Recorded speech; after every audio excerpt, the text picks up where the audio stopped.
You heard it here first, Honeysuckle. I watch the Twilight Zone every night. I fucking love that show. Rod Serling's my guy. That's why it's hard for me to leave here, because I represent this city to the core, from music, art, fashion, even cannabis. The way I sell weed, the way I represent weed is in true New York form. Like, it's for everybody. I've been going through like with that word legacy and like what you were just saying. Yeah. That shit has been weirding me out like the last couple days.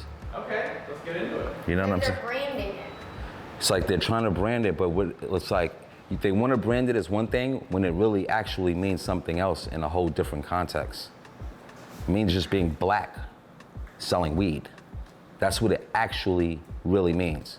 Because if it meant anything different than that, there would be certain contexts where they wouldn't even be said. It wouldn't even be said in certain contexts. You know what I'm saying?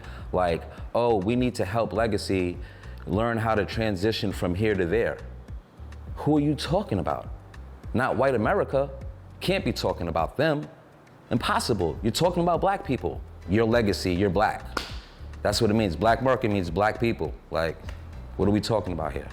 Because at the end of the day, it's not white legacy operators that they're looking for. They'll say, we're looking for people from the culture. It's a play on words, man. And it's condescending at the end of the day. You know what I'm saying? When a white person smokes weed, there's some stoner hippies. When a black person smokes weed, there's some project thugs. Everyone trying to be like, oh, I'm trying to help this and help that and help. And when did this start happening? These are lies. These are lies for the pursuit of a license, for the pursuit of money, for the pursuit of 40 acres and a mule. But we could just start like with the questions that you had, you know what I'm saying? Because I don't want to make it be like the angry bud dealer. As an original black man, I feel like an inventor and a creator. You know what I'm saying? And I've been felt like that for a long time. And I've always created shit. That's something that I just naturally do. You dig what I'm saying? So I know that my creations give other people their start. I've been in this space where I had to like find my own monetization for my own plays. And I found it through cannabis for 20 years. I've done everything, music, art, fashion, tours, anything you want to think of, you name it, I've done it. I have 5 kids off of cannabis. So it started in high school, smoking weed, chipping in to buy weed, you know, getting an ounce of weed and kind of like cutting the troop, the hike to go get the weed. So it's like, we don't need the hike. I got the weed already. Just give me the money. And that was the kind of like my first flip on weed. And once I, flipped the money and made a profit, it was like, I made a profit. Fast forward, I would say 15 years from when I started dealing with cannabis. I got into the music industry, and that's when I got with my partners then, Johnny Shipes and Smoke Dizza.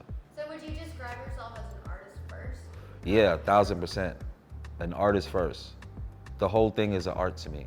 It's really like a hobby, an art hobby. The podcast, Heavy Smoke, it's on YouTube, it's on Apple, it's on all platforms. Smokers Club Fest, we're coming out again this fall. We have another fest coming up. My guests on the podcast are basically artists in cannabis. They're not, my biggest performer ever, even being in the music industry, my biggest performer, my biggest artist, my most successful thing that I was able to promote has been cannabis. Doesn't talk back. I'm always able to sell it. There's no feelings, no emotions attached. It's fun. Yeah, it's the perks. It's the perks of waking up and being great in your own skin and being fly and having some type of freedom of expression.